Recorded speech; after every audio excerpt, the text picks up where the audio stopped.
Welcome to Nutrition Your Way, the podcast that empowers you to navigate menopause with confidence through simple, sustainable changes in your diet and lifestyle. If you're experiencing the challenges of menopause and seeking ways to thrive during this transformative phase of life, this show is for you. Discover how you can still enjoy your favorite foods while managing menopause symptoms using simple ingredient swaps. Learn strategies that may help you reduce discomfort, balance your hormones naturally, and embrace this new chapter with vitality and grace.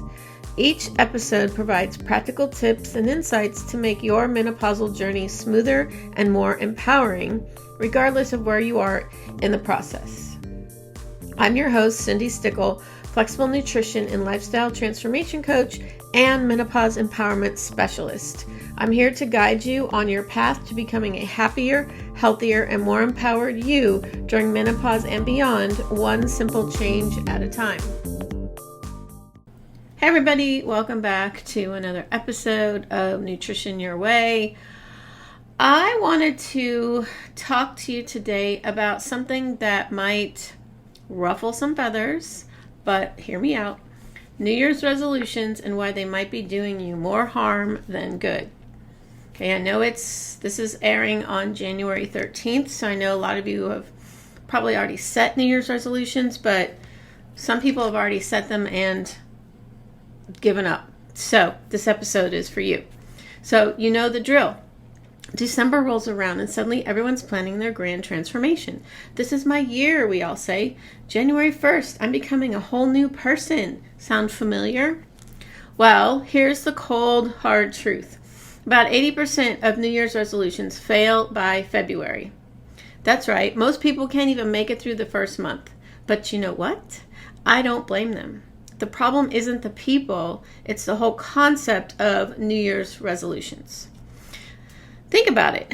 Why do we wait for January 1st to make changes in our lives? What makes that day more special than, say, March 15th or August 23rd? Or how about today? Right now. Let me tell you a story. Last year, I met someone in a coffee shop in the middle of July. Okay, hot summer here in Texas. She told me she wanted to start running, but she was waiting for January 1st to begin her fitness journey. That's 6 months of waiting. 6 months of putting off something she actually wanted to do just because society has convinced us that January 1st has some kind of magical power. Here's what I told her and what I'm telling you now. The best time to make a change isn't Monday. It's not the first of the month. It's definitely not January 1st. The best time is right now, this minute, this second. When you wait for some arbitrary date to start something important, you're already setting yourself up for failure. You're treating your goal like it's part of some grand ceremony rather than what it really should be, a genuine desire to improve your life. Think about successful changes you've made in the past. Did they start because the calendar told you to start them? Or did they happen because you reached a point where you truly wanted to make that change? You see, real lasting change doesn't come from external deadlines or societal traditions. It comes from internal motivation. That moment when you decide, this matters to me and I'm ready to do something about it. Let's break down why New Year's resolutions approach often fails. First, there's pressure. When you announce your New Year's resolution, suddenly everyone's watching. You've got this added stress of public accountability before you've even figured out how to integrate this change into your life. Second, there's the all or nothing mindset. And as a habit change coach, I can tell you that this is one of the biggest roadblocks I see with my clients. Let me break this down for you because understanding this could completely transform how you approach change. When we think of in like the all or nothing terms, we're essentially telling our brains that anything less than perfection is failure. Miss one day at the gym, streak broken, might as well quit. Had one cookie, diet ruined, might as well eat the whole box. This mindset is particularly damaging when it comes to habit formation, and here's why. Our brains build new neural pathways through consistent practice. But, and this is crucial, these pathways don't disappear after one missed day. Think of it like wearing a path through grass. If you walk the same route most days, that path stays visible even if you skip a day or two. Your habits work the same way. What's really fascinating is how this connects to our hormonal health, especially during major life transitions like menopause. When we're dealing with hormonal fluctuations, our energy levels and motivation naturally ebb and flow. Trying to maintain a rigid, all-or-nothing approach during these times isn't just unrealistic, it's working against our biology. Instead, what I teach my clients is to aim for progress, not perfection. If you're building a meditation habit, 5 minutes of mindful breathing is better than no minutes. If you're working on nutrition, 1 nutrient-dense meal is better than no healthy meals. These small wins compound over time, and more importantly, they build our identity as someone who makes healthy choices, even if those choices aren't perfect every single time. So here's what sustainable habit change actually looks like. It's showing up imperfectly, consistently. It's understanding that a bad meal doesn't make you a failure any more than one healthy meal makes you a nutritionist. It's about the patterns we create over time, not the individual moments. And back to my list, the third thing, and maybe most importantly, there's the lack of proper planning. We get so caught up in the when that we forget about the how. We don't take time to build systems and habits that actually support our goals. So here's what I want you to do instead. The next time you feel the pull to improve something in your life, ask yourself, why am I waiting? If you want to read more, pick up a book today. If you want to eat healthier, make your next meal a healthy one. If you want to save money, open that savings account right now. Look, I get it. New beginnings feel good. That fresh start energy is intoxicating. But you know what feels even better? Actually achieving your goals. And that happens when you start now, mess up, learn, adjust, and keep going, regardless of what date it is.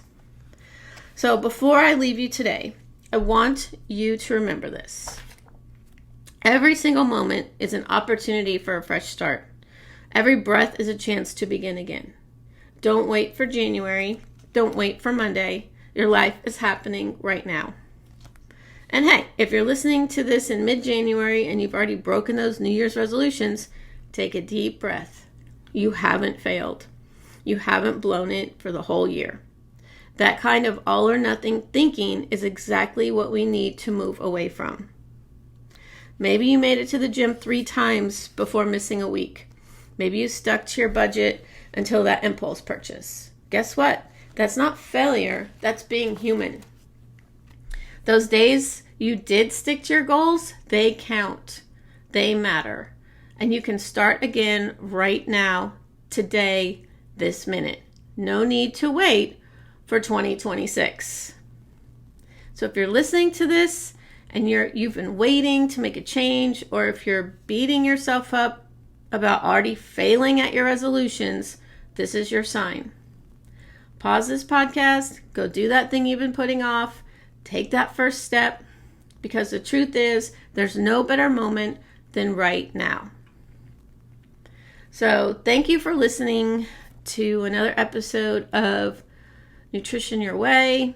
It's a little different than my normal, functional nutrition and menopause, but we all think about New Year's resolutions. I haven't made a New Year's resolution in decades, probably 20 or 30 years, because I never stuck to them. When I want to make a change, I do it right then and there, because that's when I become more successful. And that's what I teach my clients. And I also work on the all or nothing mentality, because that is so detrimental to our goals that you need to look at it's all or something. So even if you didn't quite make that goal, you still worked towards it. Like if you're going to run a marathon, you're not going to wake up with no practice whatsoever and go run that marathon right now. You'd hurt your body. But you practice. And you do shorter runs, and then you do a half marathon, and you keep going, and then you do a full marathon. So every little step you take pushes you towards those goals. And even on days you don't do it, it doesn't mean that you failed. And our society has a great way of making people feel like they failed when they don't, when they aren't perfect. Okay. So again, thanks for listening, and good luck on your New Year's resolutions, and I'll be in your headphones next week. Thank you for tuning in to Nutrition Your Way. I hope today's episode has brought you one step closer to embracing your menopausal journey with confidence and vitality. Remember, simple changes can lead to significant improvements in how you experience this transformative phase of life, and I'm here to support you every step of the way. If you found value in this episode, please subscribe to the podcast so you never miss out on empowering tips and strategies for thriving during menopause. You can also connect with me on Instagram at Flexible Macronutrition, or visit my website, cindystickle.com, for more resources and personalized guidance on your menopause and nutrition journey.